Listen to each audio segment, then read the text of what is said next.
Me llamo Fermín. Tengo 33 años y, durante la última década, he sido el cajero automático compulso de mi familia. No, no estoy exagerando.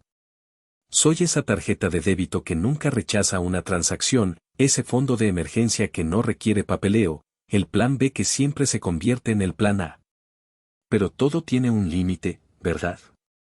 Incluso el acero se rompe si lo golpeas en el punto exacto. Y yo me rompí.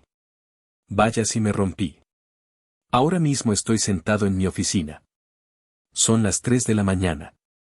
Fuera, la lluvia golpea contra el cristal de la ventana con una violencia que parece personal, como si el cielo estuviera tan furioso como yo. Mi taza de café está fría, olvidada sobre un escritorio de caoba que costó más de lo que mi padre ganó en 2 años de trabajo. Pero no siento orgullo al mirarlo. Solo siento un vacío inmenso, un eco en el pecho que me recuerda que todo este imperio de logística que construí, todos estos camiones que cruzan la frontera de Texas día y noche, no sirvieron para comprar lo único que realmente quería, respeto. Siempre pensé que éramos una familia unida. Ya saben, la típica familia mexicana que hace carne asada los domingos, que se defiende a capa y espada contra los extraños, que celebra los cumpleaños con pasteles caseros mal decorados y canciones desafinadas. Pero supongo que la memoria es selectiva. O tal vez, la nostalgia es una mentirosa. Porque si soy honesto conmigo mismo, si realmente escarbo en mis recuerdos sin la anestesia del deber filial, las señales siempre estuvieron ahí. Desde niño, yo fui la sombra. Mi hermano mayor, Ramiro, era el sol. Ramiro tenía la sonrisa fácil, el carisma que encandilaba a las tías y la habilidad innata para meterse en problemas y salir de ellos sin un rasguño.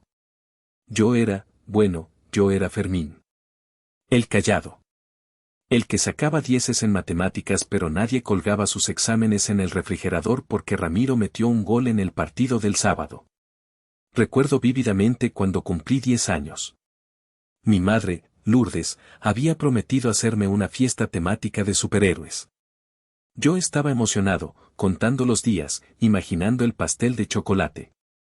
Pero la mañana de mi cumpleaños, Ramiro amaneció con un poco de fiebre. Nada grave, tal vez 37.5 grados, una gripe estacional.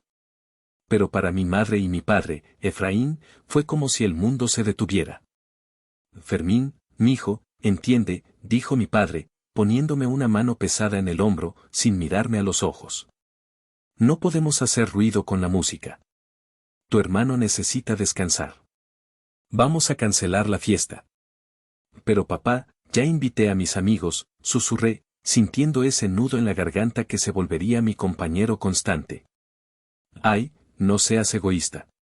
Gritó mi madre desde la cocina, mientras le preparaba un caldo de pollo a Ramiro. Es solo un cumpleaños. Habrá otros.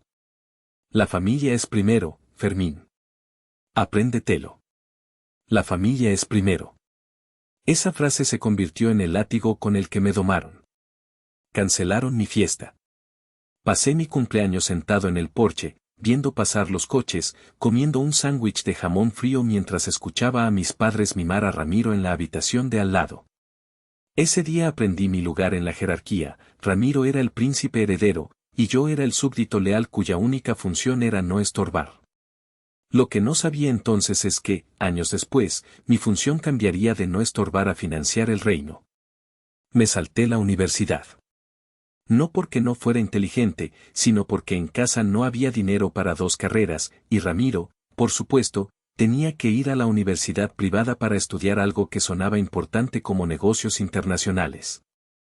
Spoiler, nunca se graduó. Dejó la carrera a los 3 semestres porque los profesores le tenían manía. Luego intentó diseño gráfico. Luego psicología. Mis padres aplaudían cada intento como si fuera un logro heroico. Yo, mientras tanto, conseguí un trabajo cargando cajas en un almacén de distribución a los 18 años.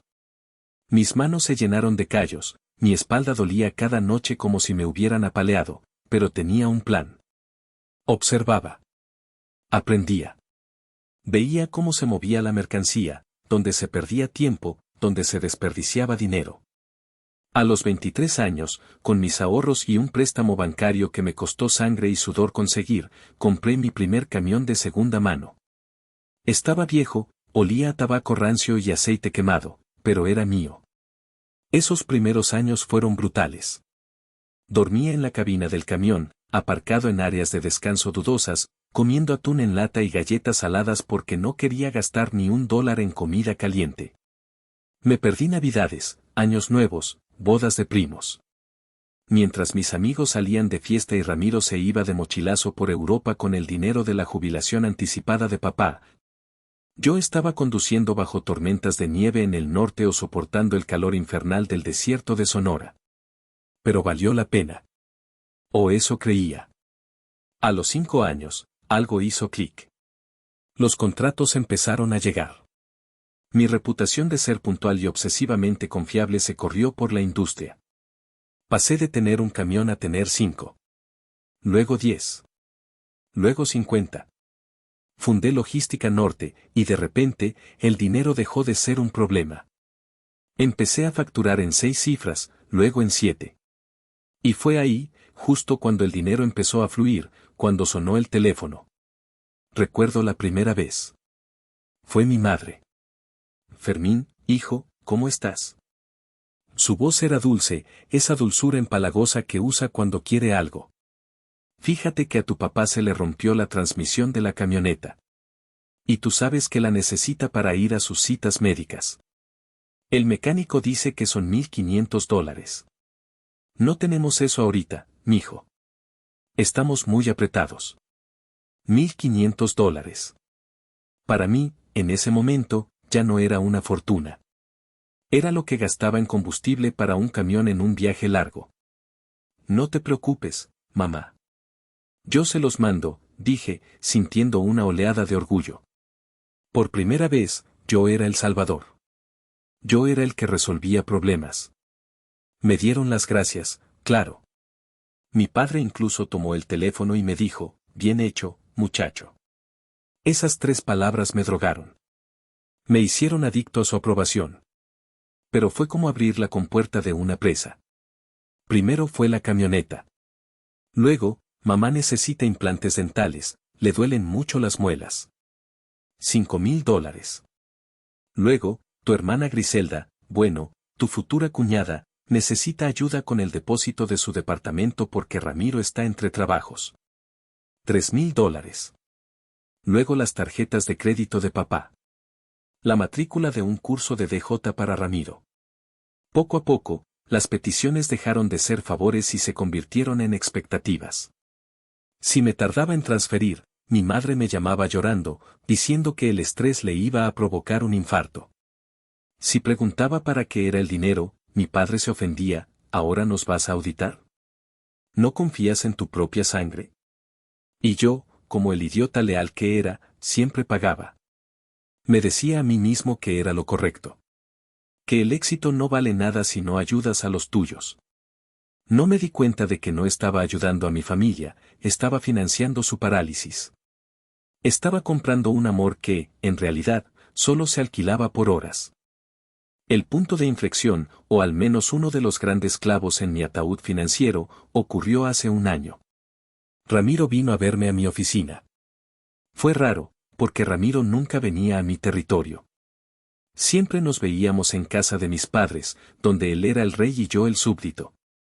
Pero ahí estaba, vestido con una camisa que costaba más que mi primer traje, con esa sonrisa encantadora que usaba para desarmar a la gente.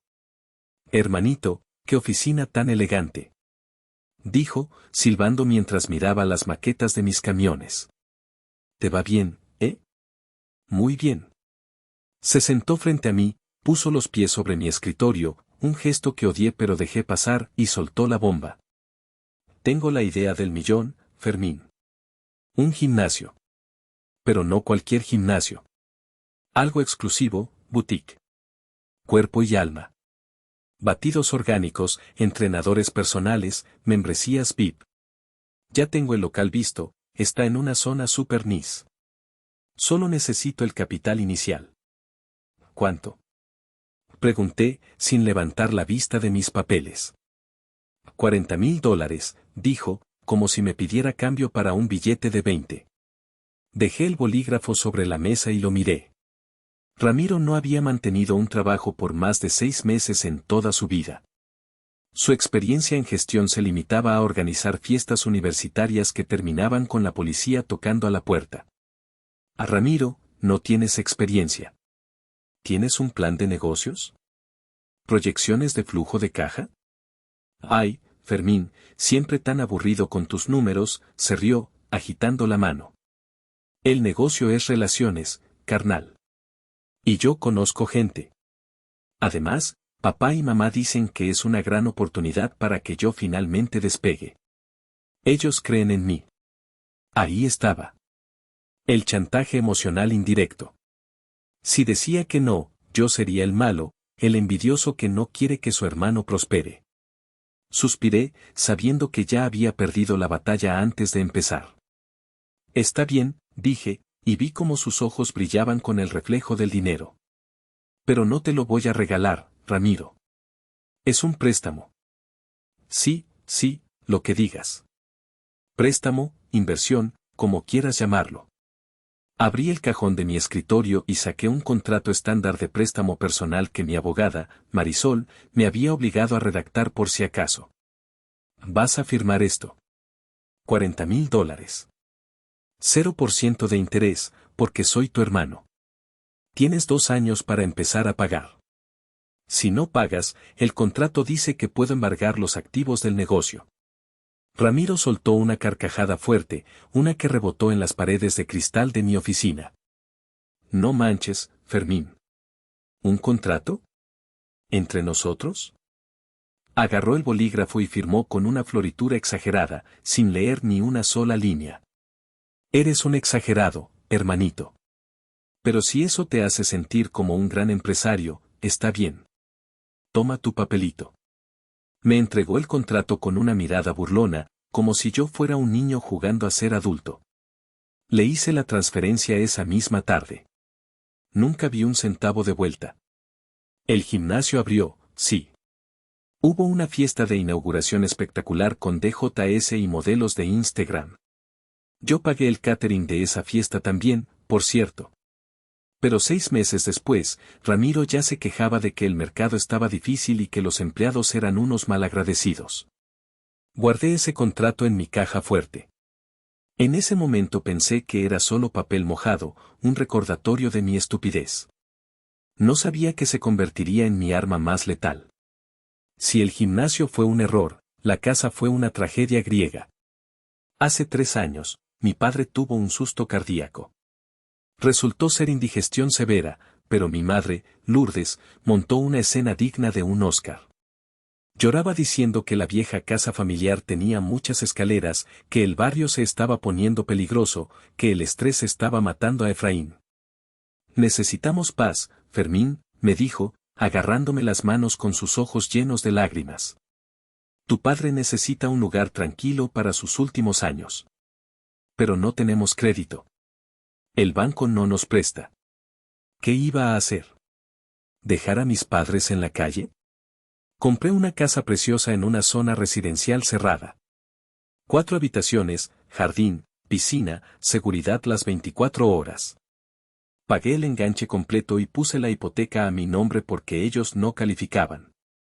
Les entregué las llaves con una sonrisa, diciéndoles que no se preocuparan por la renta, que solo pagaran los servicios básicos. Fue un error monumental. Unos meses después de que se mudaran, fui a cenar un domingo. La casa estaba impecable. Mi madre había redecorado todo, con mi tarjeta de crédito, por supuesto. Estábamos comiendo tamales cuando mi padre levantó su copa de vino. Quiero proponer un brindis, dijo Efraín, con el pecho hinchado. Por esta hermosa casa que Dios nos ha provisto. Por la familia, que siempre se mantiene unida y logra grandes cosas. Esperé. Esperé a que dijera y gracias a Fermín por romperse la espalda trabajando para pagarla. Esperé un guiño, una mirada, algo. Pero nada. Bebieron, rieron y hablaron de cómo iban a invitar a los tíos el próximo mes para presumir su nueva mansión. Yo estaba sentado allí, masticando el tamal que de repente sabía a cartón, sintiéndome como un invitado en mi propia casa. Pero lo peor vino después. Fui a la cocina por más agua y escuché a mi madre hablando por teléfono con una de sus hermanas. Sí, la casa es divina, hermana. Y lo mejor es que es perfecta para cuando Ramiro se case. Es demasiado grande para nosotros dos, así que pensamos que sería el regalo perfecto para él y su futura esposa. Nosotros nos quedamos en la casita de huéspedes del jardín y ellos tienen la casa principal. Es lo justo, ¿no? Ramiro necesita estabilidad. Me quedé helado, con la jarra de agua suspendida en el aire. ¿Regalarle mi casa a Ramiro? ¿La casa que yo pagaba mes a mes? Sentí una mezcla de náuseas y furia. Entré a la cocina, haciendo ruido a propósito. Mi madre colgó el teléfono rápidamente, con una sonrisa culpable. ¿Todo bien, mijo? Todo bien, mamá, mentí. Pero en mi cabeza, los engranajes empezaron a girar. Al día siguiente, llamé a Marisol, mi abogada y única amiga real. Marisol, necesito proteger la casa. Mis padres creen que es suya para regalar. Marisol, bendita sea su alma cínica y brillante, no me dijo te lo dije. Solo se puso a trabajar. Creamos un fideicomiso, un trust. La casa pasó legalmente a ser propiedad de una entidad corporativa controlada exclusivamente por mí. Mis padres vivían allí bajo un contrato de comodato precario, lo que significa que podían usarla gratis, pero no tenían ningún derecho de propiedad ni podían transferirla, venderla o subarrendarla sin mi firma. Nunca les dije del cambio legal. Dejé que siguieran viviendo su fantasía. Pensé que era un seguro, una red de seguridad por si se volvían locos. No sabía que pronto intentarían saltar sin red. Dicen que si metes a una rana en agua hirviendo, saltará.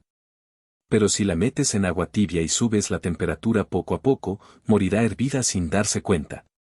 Eso fue exactamente lo que pasó con la boda de Ramiro y Griselda. Griselda. Mi cuñada. Una mujer que cree que las Kardashian son realeza y que mide el valor de una persona por la marca de su bolso. Cuando Ramiro le propuso matrimonio, con un anillo que, sospecho, pagó empeñando algo de valor que robó de la casa de mis padres, la maquinaria de la boda se puso en marcha. Al principio, fue sutil.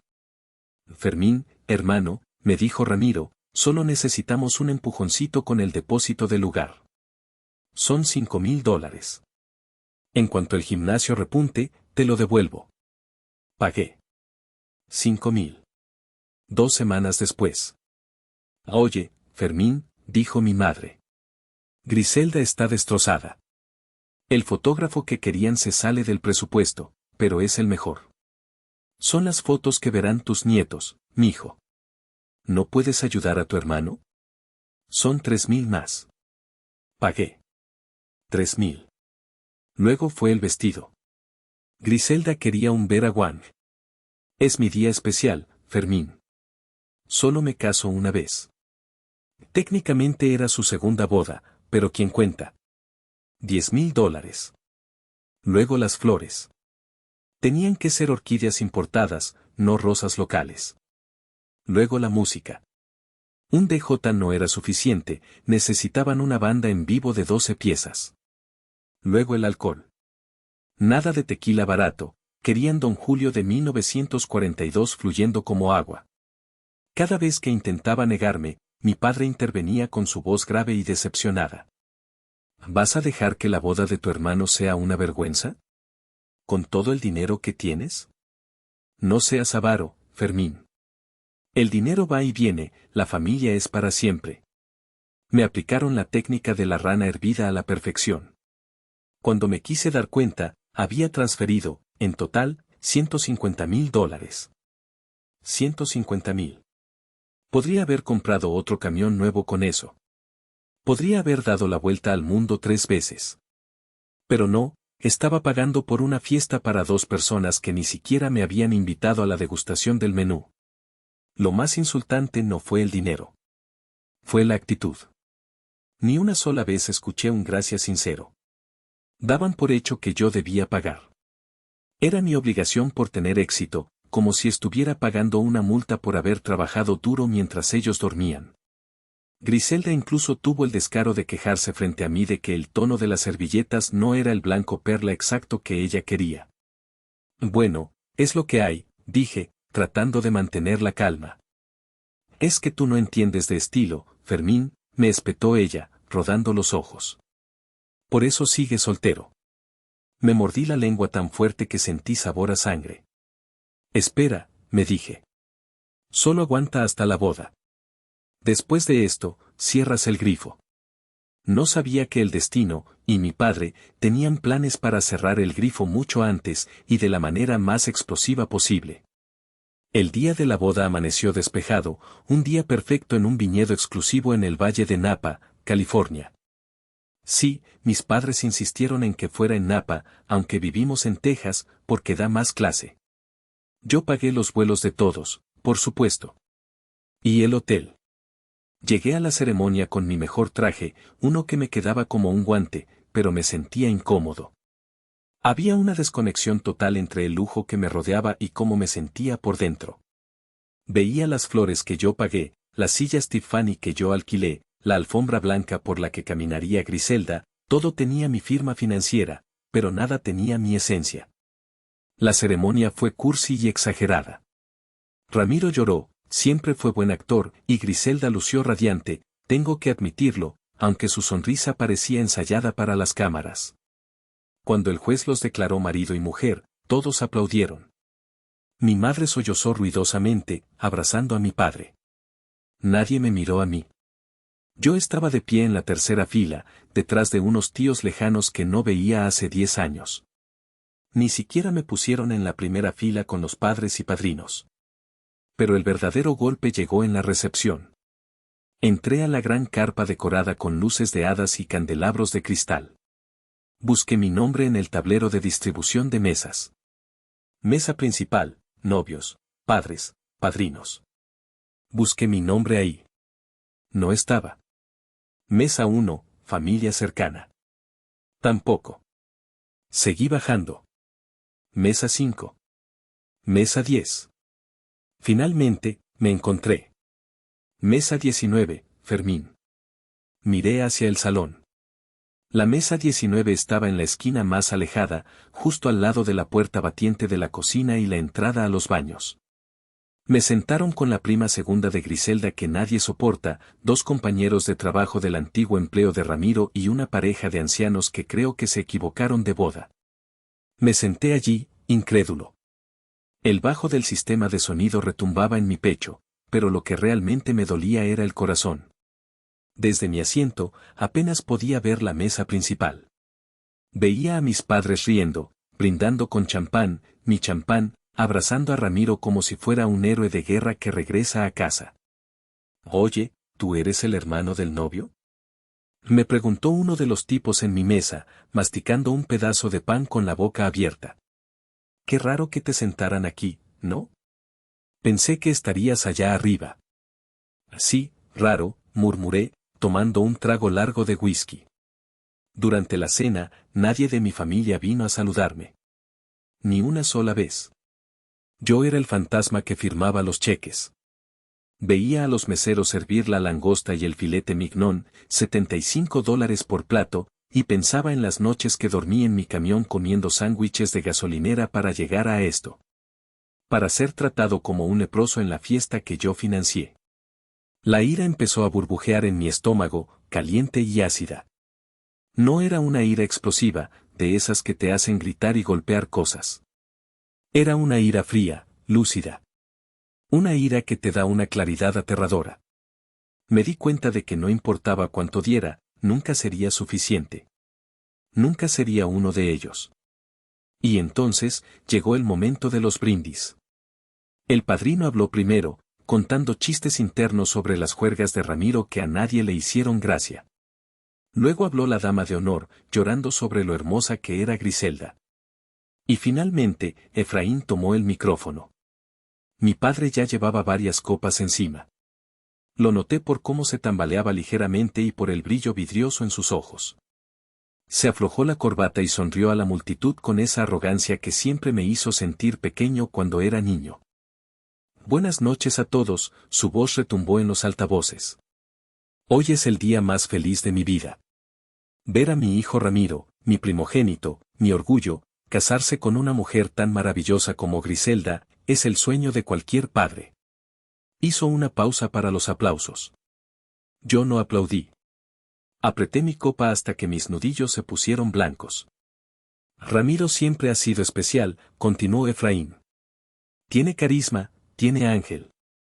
Sabíamos que llegaría lejos. Y mírenlo ahora, todo un hombre de familia. Se rió, una risa grave y rasposa.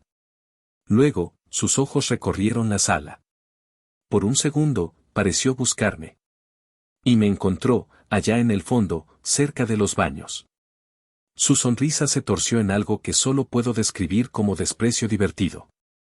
Y bueno, tenemos que agradecer a todos los que vinieron. A la familia, a los amigos. Y claro, hizo una pausa dramática, a Fermín.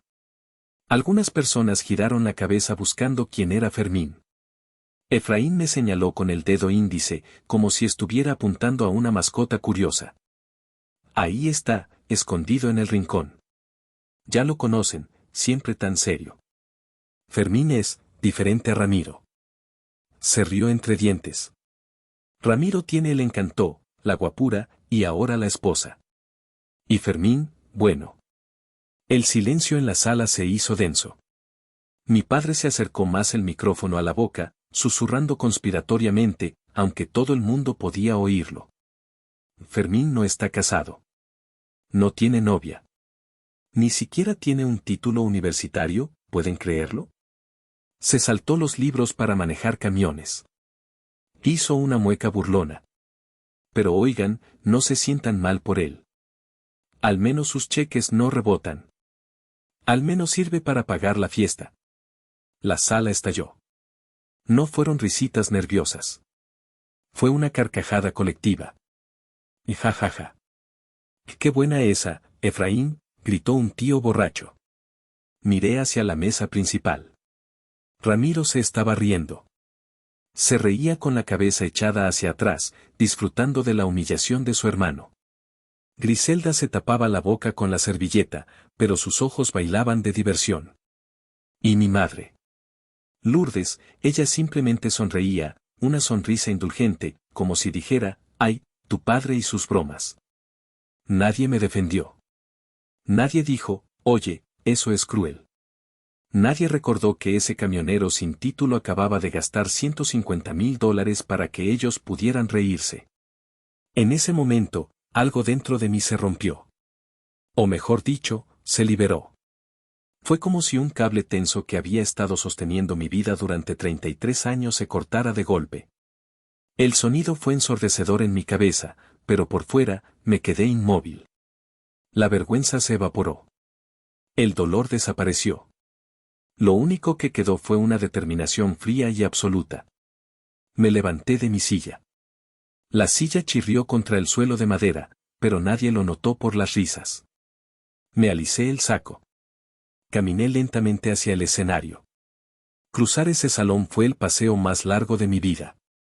Sentía las miradas de la gente, algunas burlonas, otras de lástima. Pero no me importaba. Ya no me importaba nada. Llegué al frente.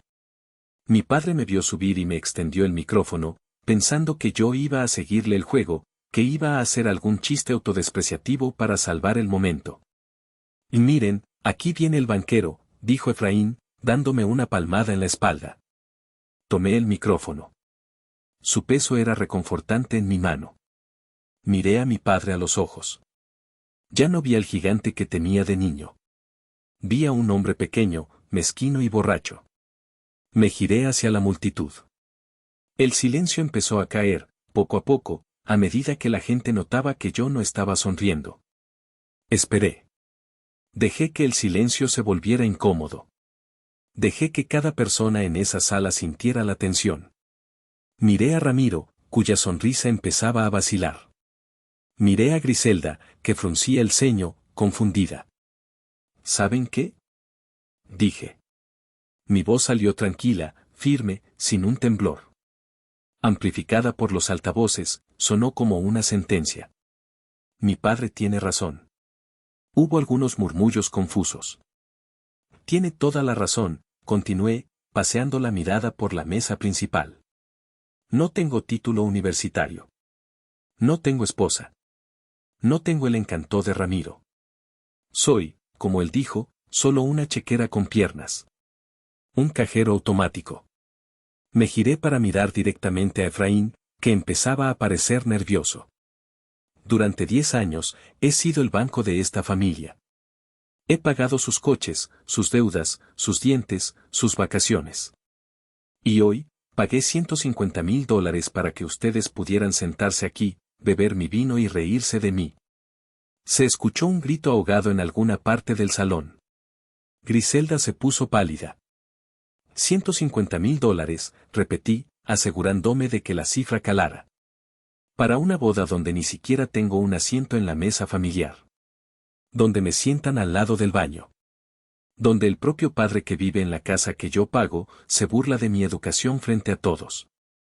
Fermín, ya basta, es una broma, empezó a decir Ramiro, levantándose a medias. Siéntate. Ladré. Mi voz retumbó como un trueno. Ramiro se sentó de golpe, asustado. No he terminado. Volví a dirigirme al público, que ahora estaba petrificado. Podías oír caer un tenedor. Mi padre dijo que soy bueno porque mis cheques no rebotan. Bueno, tengo noticias para ustedes. El banco acaba de cerrar. Definitivamente. Para siempre. Me giré hacia los novios. Ramiro, Griselda. ¿Saben ese regalo de bodas extra de $20,000 que me pidieron para gastos imprevistos? Olvídenlo. No va a pasar. Caminé hacia ellos, invadiendo su espacio personal. ¿Y la luna de miel en Bora Bora? ¿Esa suite sobre el agua de $1,000 la noche? Cancelada. Espero que les guste nadar en la piscina del motel de carretera, porque es lo único que van a poder pagar. No puedes hacer eso. Chilló Griselda, poniéndose de pie, olvidando su elegancia. Y ya está todo reservado. Está reservado con mi tarjeta, le respondí, con una sonrisa gélida. Y adivina qué, cuñada. Ya no eres una usuaria autorizada. Miré a mi madre, que tenía las manos sobre la boca, llorando lágrimas que esta vez no me conmovieron en absoluto. Mamá, deja de llorar. No te queda bien el papel de víctima hoy. Tú te reíste. Te vi. Te reíste cuando él me humilló. Así que disfruta del pastel. Es lo último que van a recibir de mí. Solté el micrófono. No lo tiré al suelo como una estrella de rock, simplemente abrí la mano y dejé que cayera. El golpe seco contra la tarima resonó como un disparo, ¡pum! Me di la vuelta y empecé a caminar hacia la salida. Fermín. Vuelve aquí. Gritó mi padre, con esa voz autoritaria que solía hacerme temblar. No me detuve. No miré atrás. Caminé entre las mesas, pasando junto a los invitados que me miraban con ojos desorbitados. Sentía una ligereza increíble. Era como si me hubiera quitado una armadura de plomo que llevaba puesta desde la infancia. Salí al aire fresco de la noche de Napa. Las estrellas brillaban. Respiré hondo, llenando mis pulmones de aire limpio, libre de humo, libre de mentiras, libre de familia. Subí a mi coche de alquiler, arranqué el motor y salí del viñedo derrapando un poco las llantas, dejando atrás una nube de polvo y una vida entera de sumisión. La fiesta había terminado para mí, pero el infierno apenas comenzaba para ellos. Si te está hirviendo la sangre como a mí en este momento, por favor, dale un like a este video y suscríbete al canal. No olvides dejar un comentario con el nombre de tu ciudad. Quiero saber hasta dónde llega nuestra comunidad de justicia. Cada comentario ayuda a que este video llegue a más personas. Gracias por tu apoyo. No conduje de regreso a Texas, obviamente. Conduje hasta el hotel más lujoso que pude encontrar en San Francisco, a 1 hora de distancia.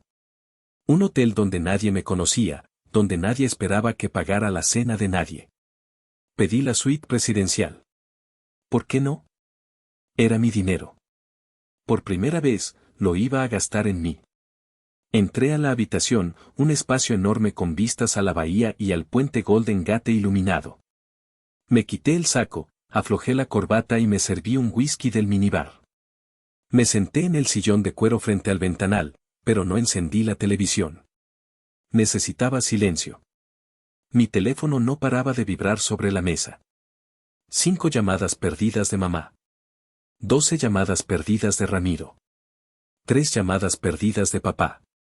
Mensajes de texto de Griselda: eres un monstruo, arruinaste mi día, espero que te mueras solo. Lo miré con curiosidad científica, como quien observa hormigas en un laboratorio. No sentía dolor. Sentía poder. Abrí mi laptop. Era hora de pasar de las palabras a los hechos. Había hecho una promesa en ese escenario: el banco está cerrado. Y yo soy un hombre de palabra. Ingresé a mi banca en línea. Mis dedos volaban sobre el teclado con una precisión quirúrgica. Primero, las tarjetas de crédito. Yo había dado tarjetas adicionales a mis padres y a Ramiro para emergencias. Por supuesto, emergencia para ellos significaba ropa nueva, cenas en restaurantes y gasolina para sus coches. Tarjeta Platinum de Efraín, cancelada. Tarjeta Gold de Lourdes, cancelada. Tarjeta Black de Ramiro, con límite de $20,000 bloqueada y reportada como robada. Un pequeño toque de maldad, lo admito, pero quería que si intentaba usarla, pasara vergüenza. Luego, la cuenta de la boda. Había creado una cuenta específica donde depositaba los fondos para que el organizador de bodas pudiera cobrar. Todavía quedaban pagos pendientes, el saldo final del catering, las horas extra de la banda, la barra libre. Saldo disponible, 0 pesos. Transferencia de fondos a mi cuenta personal de ahorros, completada. El organizador de la boda iba a tener un problema muy serio al final de la noche cuando intentara cobrar el resto de la factura. Probablemente irían a buscar a Ramiro y Efraín. Me imaginé la escena, mi padre borracho tratando de explicar que su tarjeta no pasaba, Ramiro sudando frío. Sonreí. Una sonrisa genuina, la primera en años. Me recosté en el sillón, viendo las luces de la ciudad. Sabía que esto era solo el comienzo. Mañana vendría la resaca, y no me refiero a la del alcohol. Vendría la manipulación, los gritos, las amenazas. Pero yo tenía algo que ellos no tenían: independencia. Ellos me necesitaban. Yo no los necesitaba a ellos. Me terminé el whisky de un trago. Mañana sería un día ocupado. Tenía llamadas que hacer, servicios que cortar y una vida que recuperar. Me desperté a las 7 de la mañana, no por la alarma, sino por el hábito. A pesar del lujo de las sábanas de algodón egipcio, mi cuerpo de camionero seguía programado para madrugar. Mi teléfono tenía ahora 47 llamadas perdidas y una cadena de mensajes de voz que podrían llenar un álbum de terror psicológico. Ignoré todo. Me preparé un café expreso en la máquina de la habitación y marqué el número que tenía guardado en favoritos: Agencia de Viajes Paraíso. Buenos días, habla Sandra, ¿en qué puedo ayudarle? Contestó una voz alegre. Hola, Sandra. Soy Fermín. Fermín López. Y señor López, buenos días, ¿llama para confirmar los detalles del viaje a Bora Bora de su hermano? Todo está listo. Los boletos de primera clase, el bungalow sobre el agua, el paquete de masajes para parejas. Va a ser un sueño. Tomé un sorbo de café, saboreando el momento. De hecho, Sandra, llamo para cancelar. Hubo un silencio al otro lado de la línea. Perdón, cancelar. Pero señor López, el vuelo sale mañana. Las políticas de cancelación son estrictas. Perderá el depósito y parte de él. Cancela todo, Sandra, la interrumpí suavemente. Todo. Vuelos, hotel, traslados, masajes. Quiero el reembolso de lo que sea reembolsable a mi tarjeta, y lo que se pierda, que se pierda. No me importa perder $5,000 con tal de que ellos no pongan un pie en ese avión. Está bien, señor López. Se escuchaba el tecleo frenético al otro lado. Solo necesito confirmar, ¿esto es definitivo? Más definitivo que la muerte, Sandra. Hazlo ahora. Y envíame la confirmación por correo. Ah, y si alguien llamado Ramiro o Griselda llama preguntando, diles que el titular de la tarjeta ha revocado la autorización de pago por sospecha de fraude. Entendido. Procesando la cancelación ahora mismo. Colgué. $10,000 a la basura, o al menos una parte, pero valía cada centavo. Apenas colgué, mi teléfono sonó de nuevo. Era Ramiro. Esta vez contesté. Quería oírlo. Bueno, dije, con voz fresca y descansada. Eres un hijo de P. Gritó Ramiro. Se oía histérico, sin aliento. Estamos en el hotel tratando de hacer el check-out y las tarjetas no pasan. Papá está discutiendo con el gerente. Y ahora me llega un correo de la aerolínea diciendo que nuestro vuelo está cancelado. Vaya, qué mala suerte, dije, mirando mis uñas. Parece que el karma vuela rápido. Fermín, no puedes hacernos esto, es mi luna de miel, Griselda está llorando en el baño, tienes que arreglarlo, transfiere el dinero ahora. A Ramiro, dije, bajando el tono para sonar más amenazante. Te lo dije anoche. El banco cerró. No voy a arreglar nada. Tienes 35 años. Tienes una esposa que quería lujos. Págalos tú. No tengo dinero, lo sabes, me debes esto, eres mi hermano. ¿Hermano? Solté una risa seca. Anoche no era tu hermano. Anoche era el cajero automático sin título. Bueno, el cajero está fuera de servicio. Arréglatelas como puedas. Vende el anillo de Griselda. O mejor aún, pídele a papá. Seguro que sus cheques no rebotan, ¿verdad? Te voy a matar, te juro que te. Colgué. Y luego, lo que es un número. La sensación de cortar esa llamada fue mejor que cualquier orgasmo que haya tenido en mi vida. Me levanté, me estiré y miré el Golden Gate. El sol estaba saliendo, disipando la niebla. Era hora de llamar a Marisol. La verdadera guerra apenas comenzaba. Al día siguiente, a las 9 en punto, estaba entrando en el despacho de Marisol. Su oficina olía a café recién hecho y a cuero caro, un aroma que siempre me calmaba. Marisol, mi abogada desde que compré mi primer camión, me esperaba con una sonrisa que era mitad tiburón, mitad mejor amiga. Así que finalmente explotaste, dijo, sirviéndome una taza de café negro. Ya era hora, Fermín. Te juro que si pagabas una factura más de esa gente, yo misma te iba a demandar por incompetencia mental. Sí, bueno. Digamos que el discurso de papá fue la gota que derramó el vaso, respondí, sentándome y sacando mi laptop. Quiero ir a por todas, Marisol. Tierra quemada. Me encanta cuando te pones bíblico.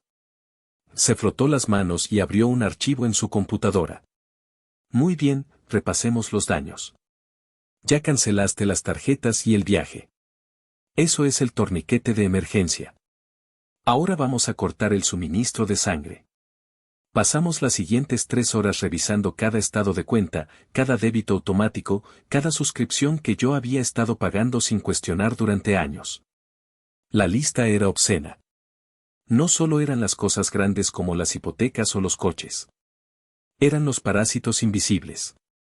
Seguro de gastos médicos mayores de mis padres, $1,200 al mes. Seguro de auto de Ramiro, que tiene un historial de choques terrible, $450 al mes. Plan familiar de celulares, 5 líneas, datos ilimitados, renovación de iPhone cada año, $600 al mes. Suscripciones de streaming, Netflix, Disney, HBO, Spotify Premium, Apple TV. Ramiro tenía todas. Incluso tenía una suscripción a una caja mensual de vinos del mundo que llegaba a casa de mis padres. Membresía del club de golf de papá, $800 al mes. Y papá apenas juega, solo va a beber whisky al bar del club. Esto es increíble, Fermín, dijo Marisol, negando con la cabeza. Básicamente estás financiando el estilo de vida de una familia de clase alta mientras tú vives en un departamento de soltero y trabajas 14 horas al día. Córtalo todo, dije, sintiendo una mezcla de vergüenza y liberación. Todo. ¿Incluso el seguro médico de tus padres? Preguntó Marisol, arqueando una ceja. ¿Sabes que tu madre va a usar eso para chantajearte? Me vas a matar si me enfermo. Lo pensé por un segundo.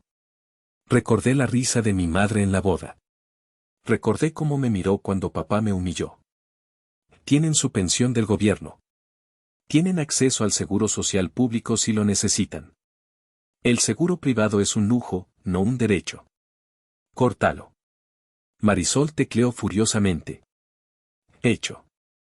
He enviado las notificaciones de cancelación a las aseguradoras y a las compañías de servicios. Efectivo inmediatamente. También redacté una carta formal notificando a tus padres y a Ramiro que cualquier línea de crédito o servicio a tu nombre será suspendido en 24 horas. Gracias, Marisol. Espera, no he terminado. Abrió otro documento. Hablemos de la casa. Y del préstamo de Ramiro. La casa, suspiré. Ese era el tema más delicado. El fideicomiso, corrigió ella. Recuerda, legalmente tú no eres el dueño directo, es la entidad corporativa logística FL Holdings. Tus padres son ocupantes bajo un contrato de precario.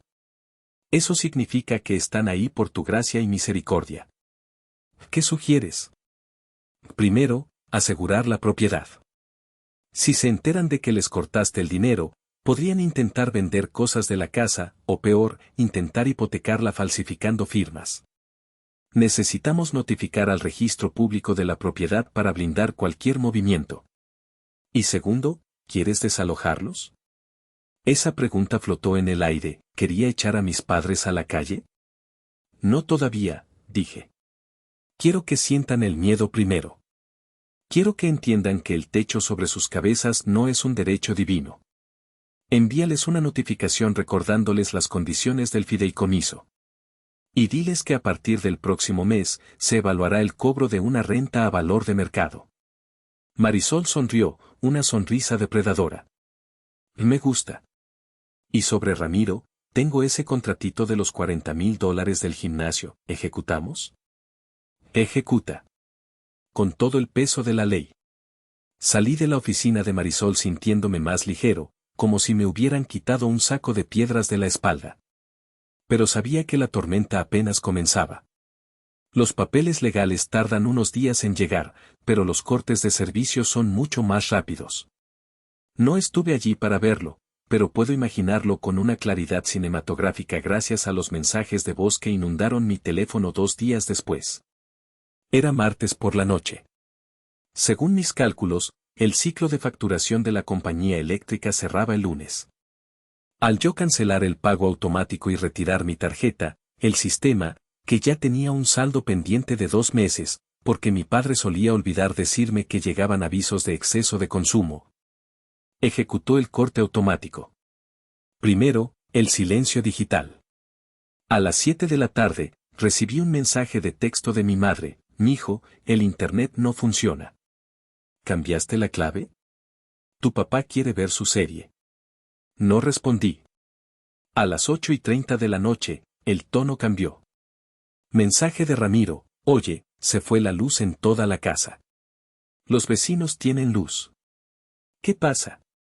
Checa si pagaste el recibo, seguro se te olvidó». Me reí en voz alta en mi cocina mientras me preparaba un sándwich. Seguro se te olvidó. La audacia de suponer que era mi error y no mi decisión. A las 9:45 de la noche, el pánico. Llamada de mi madre. Dejé que fuera al buzón.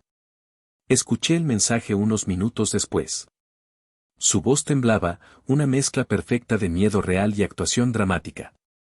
Fermín, estamos a oscuras, se fue la luz y hace un calor infernal, la comida del refrigerador se va a echar a perder. Tu padre está muy alterado, dice que le falta el aire, su máquina para dormir, la de la apnea, no funciona sin luz, nos quieres matar, llama a la compañía ahora mismo. Borré el mensaje sin pestañear. Sabía 2 cosas. 1. Mi padre tenía un respaldo de batería para su máquina CPAP. Yo mismo se lo compré hace 6 meses por Amazon. Duraba 8 horas. No se iba a morir. 2. Si tenían tanto calor, podían abrir las ventanas. O usar abanicos de mano. Como lo hacía yo cuando vivía en el camión. Esa noche dormí como un bebé.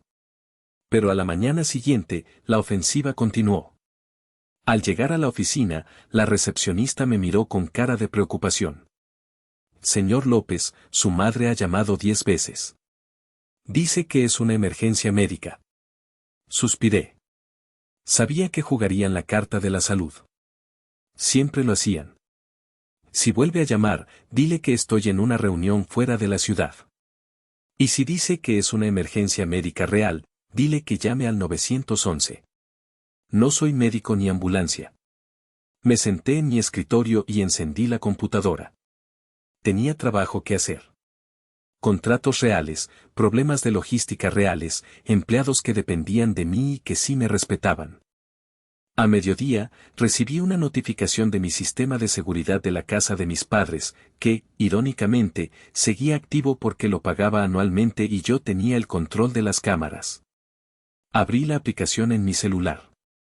Vi a mi padre en la sala de estar, iluminado por la luz del día que entraba por las ventanas. Estaba hablando por celular, gesticulando furiosamente. Parecía estar sudando. Ramiro estaba sentado en el sofá, con la cabeza entre las manos. Griselda caminaba de un lado a otro, gritando algo que el micrófono no captaba bien, pero se veía furiosa. Mi padre colgó y lanzó el teléfono al sofá. Pude leer sus labios casi perfectamente. Dijo algo como, nos cortó todo. El maldito nos cortó todo. Verlos así, sin aire acondicionado, sin televisión, sin la comodidad burbuja que yo les había proporcionado, fue una revelación. No parecían una familia unida enfrentando una crisis. Parecían ratas atrapadas en una caja, listas para devorarse unas a otras. Griselda señaló a Ramiro y le gritó algo. Ramiro se encogió. Mi madre entró en la sala con un pañuelo en la cabeza, haciéndose la mártir. Cerré la aplicación. No necesitaba ver más. El mensaje había sido entregado, la era del confort gratuito había terminado. Ahora venía el golpe de realidad sobre quién era realmente el dueño del castillo. La bomba nuclear legal detonó el jueves. Yo sabía que mi padre intentaría algo estúpido, pero no pensé que sería tan rápido. Resulta que Efraín, en un intento desesperado por recuperar el control, y probablemente para calmar a una Griselda que amenazaba con irse, contactó a un notario amigo suyo. Su plan maestro era hacer una donación de la casa a nombre de Ramiro. Pensaba que si la casa estaba a nombre de Ramiro, podrían hipotecarla para sacar dinero rápido, pagar las deudas de la boda y vivir un tiempo más. Lo que Efraín no sabía, o decidió ignorar, es que uno no puede regalar lo que no es suyo. Me enteré por Marisol. Me llamó a las 2 de la tarde, riéndose. Fermín, no vas a creer esto. Me acaba de llamar el licenciado Benítez, el notario. Dice que tu papá está en su oficina con las escrituras viejas de la casa, exigiendo hacer un traspaso de propiedad. ¿Y qué pasó? Pregunté, imaginando la escena. Benítez revisó el registro público. Y, oh sorpresa, la propiedad aparece a nombre de Fideicomiso Logística FL. Tu papá casi se infarta ahí mismo. Benítez le explicó que él no tiene ninguna facultad para donar, vender o gravamen la propiedad. Que legalmente, es solo un ocupante. ¿Qué hizo papá? Según Benítez, se puso rojo como un tomate, gritó que eso era un error, que tú lo habías engañado, que eras un ladrón. Intentó argumentar que como él vive ahí, es suya por usucapión o alguna tontería que escuchó en la tele. Benítez lo echó de la oficina amablemente. Esa misma tarde, el mensajero entregó la carta oficial de Marisol en la casa. No era un correo electrónico. Era un documento físico, sellado, entregado en mano.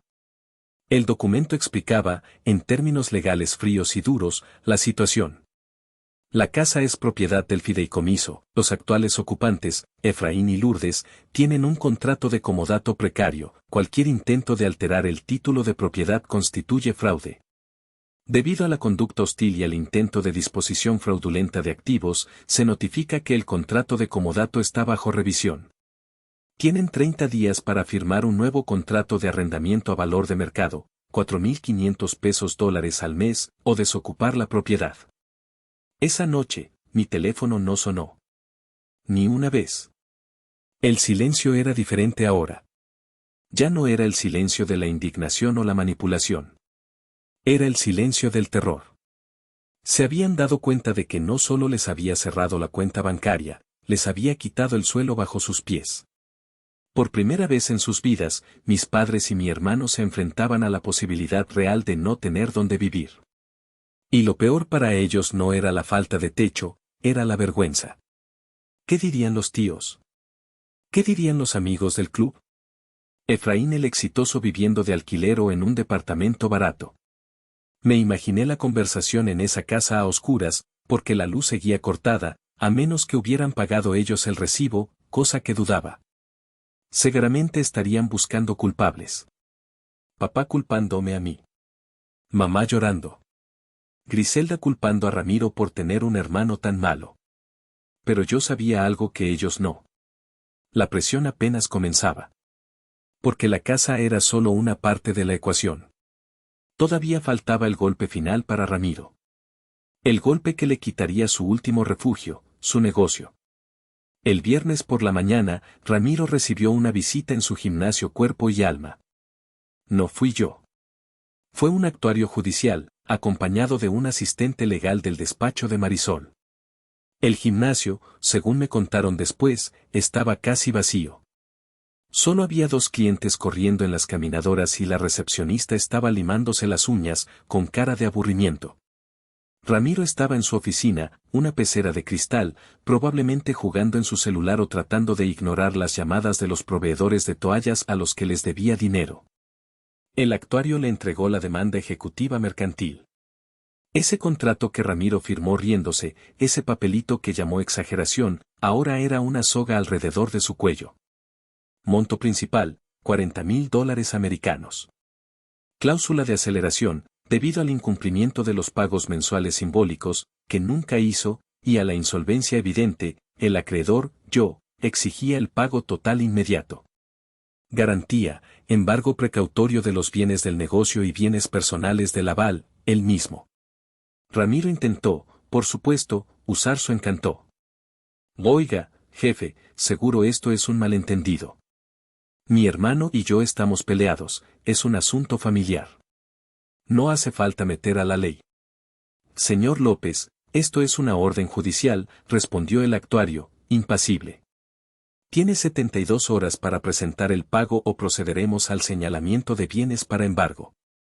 Y le advierto, ocultar activos es un delito federal. El pánico de Ramiro debió ser absoluto. Él no tenía $40.000. No tenía ni 4.000.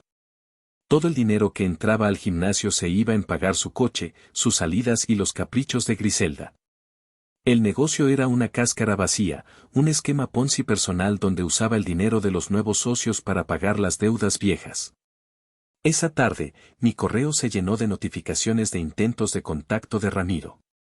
No llamadas telefónicas, sino correos electrónicos. Largos, incoherentes, mal escritos. Asunto, por favor Fermín. Carnal, esto ya fue demasiado lejos. Me van a quitar el negocio. Es mi vida. Griselda me va a dejar si pierdo el gym. Por favor, retira la demanda. Te prometo que te pago, pero dame tiempo. No me hagas esto frente a mis empleados. Asunto, eres mi hermano. ¿Te acuerdas cuando éramos niños y te defendí de ese perro que te quería morder? Siempre fuimos tú y yo. Papá está loco, ya lo sabes, no le hagas caso a lo que dijo en la boda. Pero no me destruyas a mí. Soy tu sangre. Leí los correos con una taza de té en la mano. La mención del perro me hizo detener un momento. Sí, recuerdo ese incidente. Ramiro tenía 12 años y yo 8. Un perro callejero me ladró. Ramiro le tiró una piedra y el perro huyó. Fue el único acto heroico que hizo por mí en su vida. Y lo había estado cobrando con intereses durante 20 años. No respondí. La nostalgia es peligrosa. Es el talón de Aquiles de las víctimas de abuso. Recordamos el único momento bueno y olvidamos los 1000 momentos malos. No esta vez, Ramiro, dije en voz alta a la habitación vacía. El perro ya no me asusta. Y tú tampoco. Esa noche, supe que vendría. Era el siguiente paso lógico en su patrón de comportamiento. Primero negación, luego ira, luego negociación. Estaba a punto de intentar la negociación cara a cara. Eran las 11:15 de la noche, llovía suavemente en la ciudad, una lluvia fría que limpiaba las calles. Yo estaba en mi departamento, leyendo un libro, intentando desconectar mi cerebro del drama. Pero el interfón sonó. No me sorprendió. Miré el monitor. Era él. Ramiro. Estaba parado frente a la cámara de seguridad del edificio, empapado. No llevaba su chaqueta de cuero de diseñador, sino una sudadera vieja y gris. Su cabello, normalmente peinado con gel caro, estaba aplastado contra su frente. Se veía pequeño. Se veía viejo. Las ojeras bajo sus ojos eran profundas, oscuras, como moretones. Dudé. Mi instinto de protección, ese maldito instinto que me había convertido en su cajero automático, me gritó, déjalo entrar. Está sufriendo. Es tu hermano. Pero mi razón, forjada en la humillación de la boda, respondió, es un manipulador. Ten cuidado. Apreté el botón para abrir la puerta principal del edificio. No podía dejarlo afuera bajo la lluvia. Aún no era tan despiadado. Unos minutos después, sonó el timbre de mi puerta. Abrí. Ramiro estaba allí, goteando agua sobre mi tapete de bienvenida. Temblaba ligeramente. No sé si de frío o de nervios. Hola, Fermín, dijo. Su voz estaba rota, ronca. No había rastro de la arrogancia del novio perfecto de hace unos días. Ramiro. Me hice a un lado para dejarlo pasar, pero no le ofrecí la mano. Entró, mirando mi departamento como si fuera una catedral. Nunca había estado aquí. Siempre nos veíamos en casa de mis padres. Mi espacio era minimalista, moderno, tranquilo. Todo lo contrario al caos barroco de la casa de nuestros padres. Bonito lugar, murmuró. Siéntate, le señalé una silla del comedor, no el sofá cómodo. Quería mantener la distancia. Se sentó, encorvado, con las manos entrelazadas entre las rodillas. ¿La cagamos, Fermín? No me miró. La cagamos bien feo. ¿La cagamos? Repetí, apoyándome contra la encimera de la cocina, cruzando los brazos. No, Ramiro. Ustedes la cagaron. Yo solo dejé de limpiar su mierda. Él hizo una mueca, como si le hubiera pegado. Tienes razón. Tienes razón. Suspiró profundamente y sacó una carpeta de plástico mojada de debajo de su sudadera. Mira, no vengo a pedirte dinero. Te lo juro por Dios. Vengo a traerte esto. Deslizó la carpeta sobre la mesa hacia mí. ¿Qué es esto? Son mis cuentas. Las reales. No las que le enseño a papá. Me miró finalmente, y vi lágrimas en sus ojos.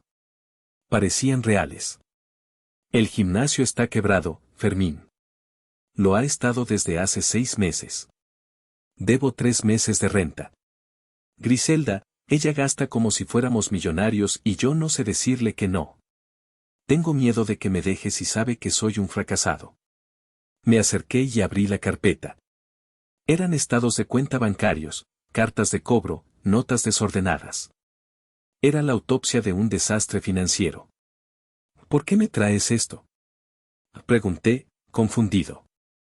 Porque quiero que veas que intenté. Se le quebró la voz. Intenté hacerlo funcionar. Pero no soy como tú, Fermín. Tú eres el listo. Tú eres el fuerte. Yo solo soy el que sonríe. Y ahora ya nadie me sonríe de vuelta. Empezó a llorar. Un llanto feo, silencioso, sacudiendo sus hombros. Siempre te tuve celos, ¿sabes? Confesó, limpiándose la nariz con la manga. Papá decía que tú eras el aburrido, pero yo sabía que eras el que valía la pena. En la boda, me reí porque tenía miedo. Tenía miedo de que todos se dieran cuenta de que tú eras el que pagaba todo y yo era un fraude. Me reí para no llorar de vergüenza. Me quedé mirándolo. Era la primera vez en 33 años que escuchaba a mi hermano decir la verdad. O al menos, algo que sonaba a verdad. Mi corazón, esa cosa estúpida y blanda, empezó a doler. Quería abrazarlo. Quería decirle que podíamos arreglarlo, que podía ayudarle a reestructurar la deuda, que podíamos hablar con Griselda. Ramiro, empecé a decir, suavizando mi tono. Él levantó la vista, con una esperanza patética en los ojos. Solo necesito tiempo, Fermín. Si retiras la demanda, puedo vender el equipo, puedo buscar un trabajo de verdad. Prometo que te pagaré. Solo, no me ahogues ahora. Por favor. El silencio en el departamento era pesado. Solo se escuchaba la lluvia golpeando la ventana y la respiración entrecortada de Ramiro. Lo miré. Realmente lo miré. Vi al niño con el que jugaba fútbol en la calle. Vi al adolescente que me enseñó a rasurarme porque papá nunca tuvo tiempo. Vi a mi sangre. Estuve a punto de ceder. Estuve a 1 milímetro de decir, está bien. Retiro la demanda. Vamos a hacer un plan de pagos. Porque, al final del día, ¿qué son $40,000 comparados con tener un hermano? La soledad de los últimos días había sido brutal. Quería recuperar a mi familia, aunque fuera una versión defectuosa. Me di la vuelta para ir a la cocina. Voy a hacer té, dije, dándole la espalda. Y vamos a hablar de cómo solucionar esto. Pero con condiciones, Ramiro. Condiciones serias. Sí, sí, lo que tú digas, carnal. Gracias. Gracias, en serio. Escuché el alivio en su voz, casi palpable. Llené la tetera con agua. Mis manos temblaban un poco. ¿Estaba haciendo lo correcto? ¿O estaba siendo el idiota de siempre? En ese momento, mi celular, que estaba cargando en la encimera de la cocina junto a mí, se iluminó. Vibró con una notificación urgente del banco. Como había bloqueado y cancelado casi todo, tenía alertas configuradas para cualquier intento de transacción en las cuentas antiguas o tarjetas adicionales, solo para monitorear. La pantalla brilló con un mensaje de texto. Alerta de fraude, intento de cargo por $5,000 USD en Casino Royal Online. Tarjeta terminación 4589, adicional, Ramiro López. Declinado. Tarjeta reportada como robada. Me quedé congelado. Leí el mensaje 2 veces. Hace 1 minuto. Ramiro estaba sentado en mi mesa, llorando, pidiendo perdón. Y mientras yo me daba la vuelta para hacerle té, él había sacado su celular y había intentado cargar $5,000 a la tarjeta que él creía que tal vez, solo tal vez, yo habría reactivado en un momento de debilidad o descuido. O quizás fue un cargo automático de una apuesta programada. No importaba. Era un juego. Todo era un juego. El llanto, la carpeta mojada, la confesión de celos. Todo era una actuación. Una táctica desesperada para ganar tiempo, para ablandarme, para ver si podía sacar una última gota de sangre de la piedra. No venía a pedir perdón. Venía a ver si el cajero automático volvía a funcionar. Sentí una frialdad absoluta recorrer mi cuerpo. Fue diferente a la ira de la boda. Aquello fue fuego. Esto era hielo. Era la muerte definitiva de cualquier sentimiento fraternal que me quedara. Apagué la estufa. No habría té. Tomé el celular y me di la vuelta lentamente. Ramiro estaba secándose las lágrimas, y por una fracción de segundo, antes de que viera mi cara, vi una expresión en su rostro. No era tristeza. Era cálculo. Estaba mirando alrededor de mi departamento, evaluando las cosas de valor. Cuando me vio, compuso su cara de perro apaleado de nuevo. ¿Todo bien, Fermín? Caminé hacia la mesa. Puse el celular frente a él, con la pantalla encendida mostrando la notificación. ¿Casino Royal Online? Pregunté, con voz suave. $5,000? ¿Hace un minuto? La cara de Ramiro se transformó. El color desapareció de sus mejillas. Abrió la boca para decir algo, para inventar una excusa, pero no salió nada. Pensaste que tal vez, como te dejé entrar, ya te había desbloqueado las tarjetas, ¿verdad?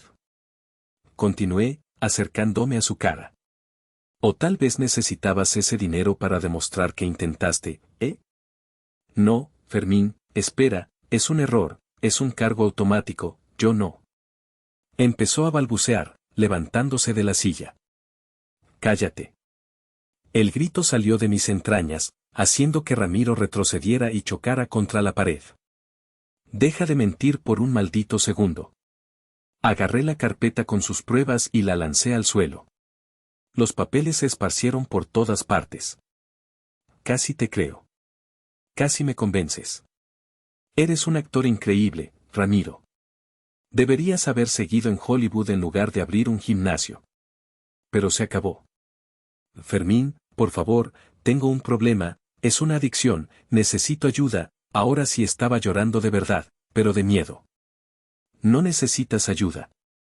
Necesitas dinero. Y yo no te voy a dar ni uno ni otro. Fui a la puerta y la abrí de par en par. La lluvia seguía cayendo fuera, oscura y fría. Largo. Pero está lloviendo, no traigo coche, vine en Uber y no tengo saldo para regresar. Largo, repetí, señalando el pasillo. Camina. Corre. No me importa. Pero si no sales de mi departamento en 10 segundos, llamo a la policía y te denuncio por intento de fraude bancario con la evidencia que tengo en este teléfono. 1, 2. Ramiro me miró con odio. El odio puro y destilado de un parásito al que le arrancan de su huésped. Te vas a arrepentir de esto, escupió, pasando junto a mí. Eres un maldito amargado y vas a morir solo con tu dinero. Prefiero morir solo que vivir rodeado de sanguijuelas, le respondí. Cerré la puerta en su cara. Puse el cerrojo. Puse la cadena. Y luego, me deslicé hasta el suelo, con la espalda contra la madera, y me quedé allí, escuchando mis propios latidos, sabiendo que acababa de amputarme un miembro gangrenado. Dolía como el infierno. Pero me salvaría la vida. Después de esa noche, no hubo más piedad. La visita de Ramiro eliminó cualquier duda que pudiera tener. A la mañana siguiente, llamé a Marisol. Procede con el desalojo. No quiero esperar los 30 días si es posible acelerarlo por violación de contrato o conducta delictiva. Tengo evidencia de intento de fraude con tarjeta de crédito por parte de uno de los familiares directos de los ocupantes. Eso cambia las cosas, dijo Marisol. Si hay actividad criminal dirigida contra el propietario o el fideicomisario, podemos solicitar una orden de restricción y desalojo inmediato por seguridad. Dame 48 horas. El proceso fue brutal y rápido. Mis padres recibieron la orden final un miércoles. Tenían 72 horas para sacar sus cosas personales. La casa se pondría a la venta. Me enteré por terceros que el caos fue total. Griselda, al ver que el barco se hundía de verdad y que Ramiro no tenía ni donde caerse muerto, y con una deuda de $40,000 persiguiéndolo, hizo lo que mejor sabía hacer, salvarse a sí misma. Empacó sus maletas, tomó las joyas que yo no había reclamado y se fue a casa de su madre. La demanda de divorcio llegó antes que la de desalojo. Ramiro, colapsado y sin esposa, intentó refugiarse con mis padres, pero ellos estaban demasiado ocupados culpándose mutuamente. Tú lo mimaste demasiado. Le gritaba Efraín a Lourdes, según me contó una vecina chismosa. Tú fuiste el que lo humilló en la boda. Le gritaba a ella de vuelta. El día del desalojo, contraté a una empresa de mudanzas profesional. Pagué por el servicio completo, empacar, cargar y transportar. No quería que dijeran que los dejé sin ayuda física. Les pagué el alquiler de 6 meses de un departamento modesto de 2 habitaciones en una zona de clase trabajadora de la ciudad. No era un tugurio, pero tampoco era la mansión. Era digno. Más de lo que merecían. Yo no fui. No podía verlos. Envié a Marisol para supervisar la entrega de las llaves. Ella me llamó cuando todo terminó. Ya está, Fermín. La casa está vacía. Dejaron un desastre. Basura, cosas rotas. Tu padre rayó una pared con una llave antes de irse. Escribió hijo ingrato. Cerré los ojos, sintiendo una punzada de dolor, pero respiré hondo. Que lo pinten. Píntalo de blanco. Quiero que la casa quede nueva. Como si nunca hubieran estado ahí. ¿Y ellos? Están en el departamento de la calle Juárez. Tienen el alquiler pagado por 6 meses. Después de eso, es problema de ellos. Tienen sus pensiones. Que aprendan a presupuestar. Eres un hombre fuerte, Fermín. No, Marisol.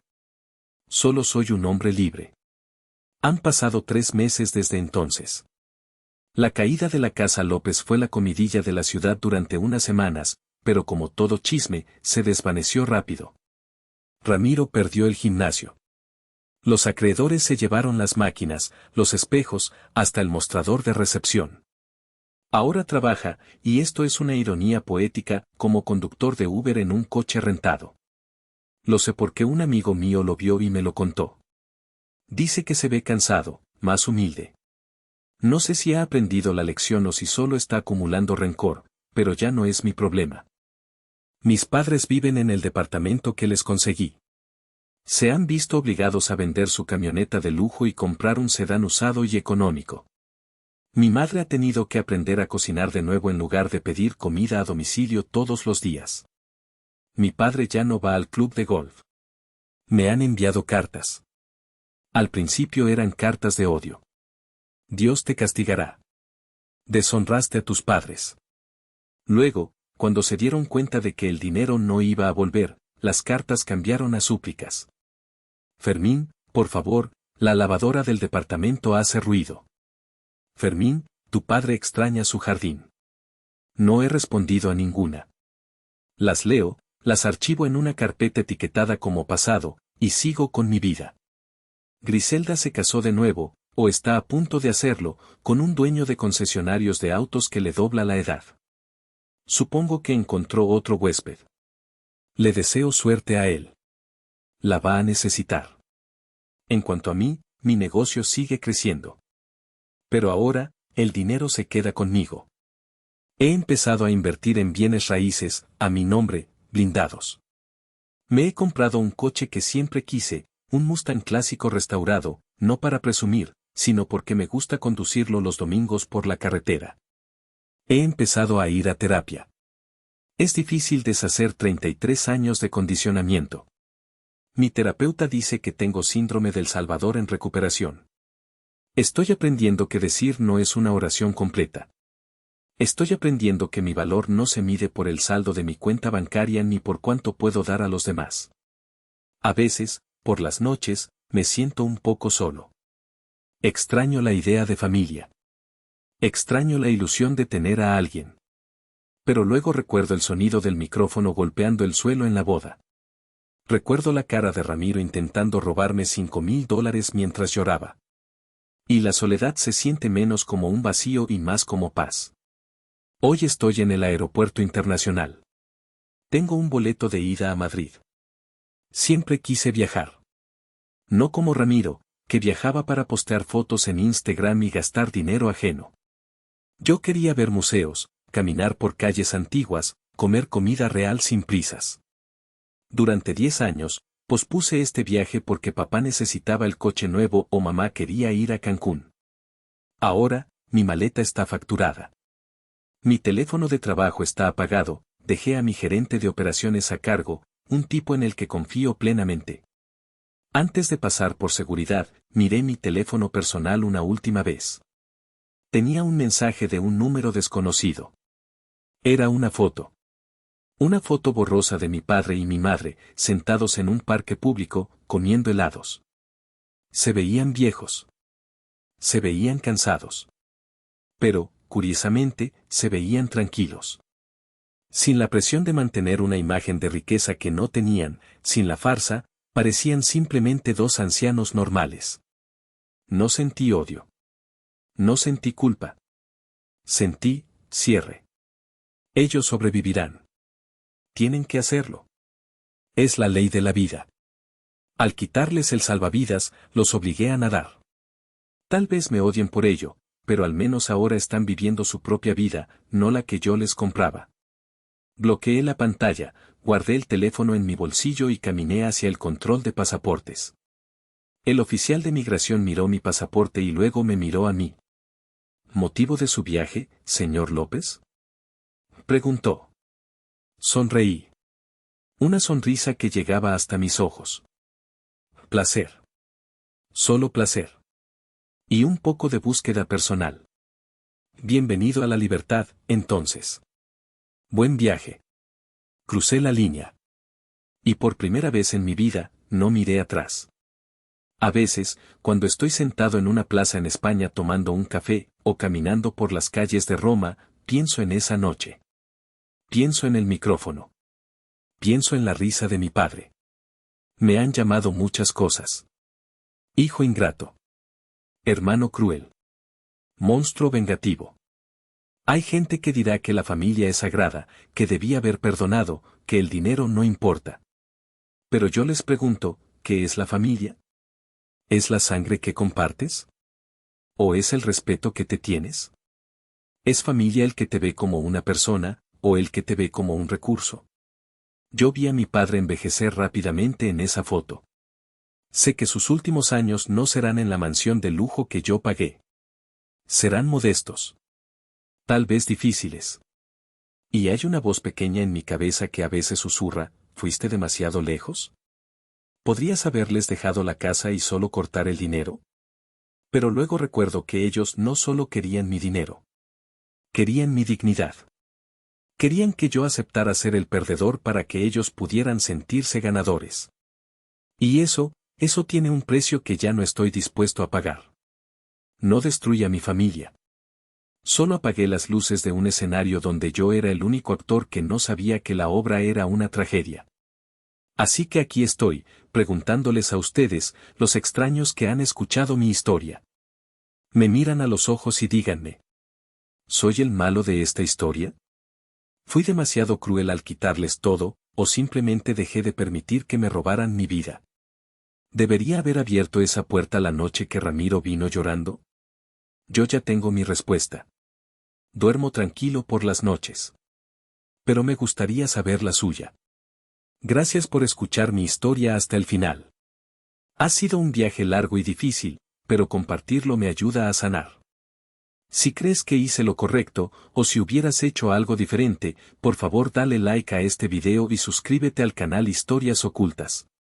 Y una cosa más, déjame un comentario abajo diciendo desde qué ciudad nos escuchas. Me encanta leerlos y saber que no estoy solo en esto. Hasta la próxima historia.